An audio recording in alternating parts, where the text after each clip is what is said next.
جی یہ بڑے دنوں کے بعد علی نقوی بھائی نے سوال کیا ہے، ہمارے بھائی نے، اور میں ایک بات ضرور کہوں گا کہ گزشتہ کچھ دن پہلے میرے بھائی کا ایک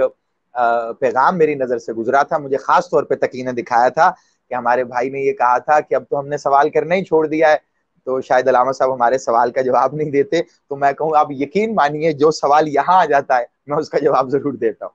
کہیں اوور لک ہو گیا ہوگا آپ کا سوال، جو بچے بیٹھے ہیں لکھنے کے لیے، تو ایسا ممکن نہیں ہے۔ بڑا اچھا سوال ہے ہمارے بھائی کا کہ آلین کون ہے جسے عرف عام میں ہم علیین بھی کہہ دیتے ہیں،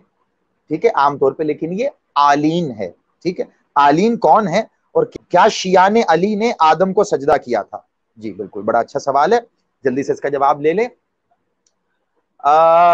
آلین جو ہیں یہ بنیادی طور پر علی کی جمع ہے، سارا اجر سارا ثواب علی نقوی بھائی آپ کے نام،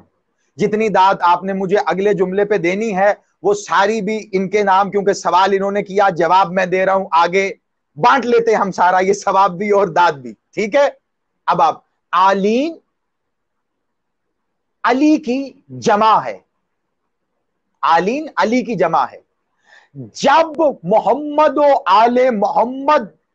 اس عالم ناسوت میں مخلوق کے سامنے ظاہری طور پر جلوہ گر ہوتے ہیں تو ظاہری طور پر وہ محمد ہوتے ہیں، ظاہری طور پر علی ہوتے ہیں، ظاہری طور پہ مخلوق کو حسن و حسین نظر آتے ہیں، ظاہری طور پہ سجاد و باقر و جعفر صادق نظر آتے ہیں، ظاہری طور پہ قاسم و رضا و تقی و نقی و عسکری و سرکار قائم نظر آتے ہیں، لیکن جب یہی اس عالم ہوویت میں ہوتے ہیں تو سب کے سب، کوئی حسن نہیں کوئی حسین نہیں، یہ سب کے سب علی ہوتے ہیں، اور انہی کو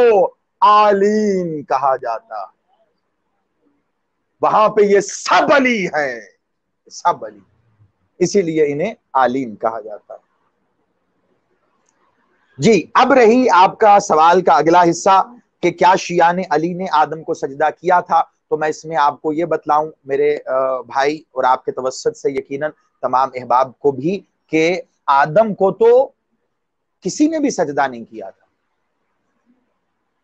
ہے نا ٹیکنیکل سا جواب، آدم کو تو سجدہ ہوا ہی نہیں تھا، یہ سجدہ تھا روح اللہ کو۔ اگر آدم کو سجدہ ہوتا تو وہ روح اللہ سے پہلے بھی ہوتا، یعنی جب اللہ نے کہا کہ جب میں اس میں اپنی روح پھونک دوں تو تم سجدہ کرنا، آدم کو سجدہ ہوتا تو آدم کا پتلا تو اللہ نے وہ کئی زمانوں پہلے اللہ نے بنا کے رکھ دیا تھا، سجدہ نہیں تھا۔ سجدہ کب ہوا؟ روح۔ اور یہیں پہ میں نے آپ کو حدیث دی جو علماء اولین کی تمام معتبر کتابوں میں، جن پہ آپ کی شیعت کھڑی ہے، کتب اربع سمیت یہ حدیث صحیح موجود ہے، سب نے اپنے خرطاس میں اس کو جگہ دی ہے کہ سرکار مولا صادق آل محمد سے اور باقی دیگر معصومین سے بھی یہ حدیث ہے کہ مالک نے کہا کہ وہ ہم تھے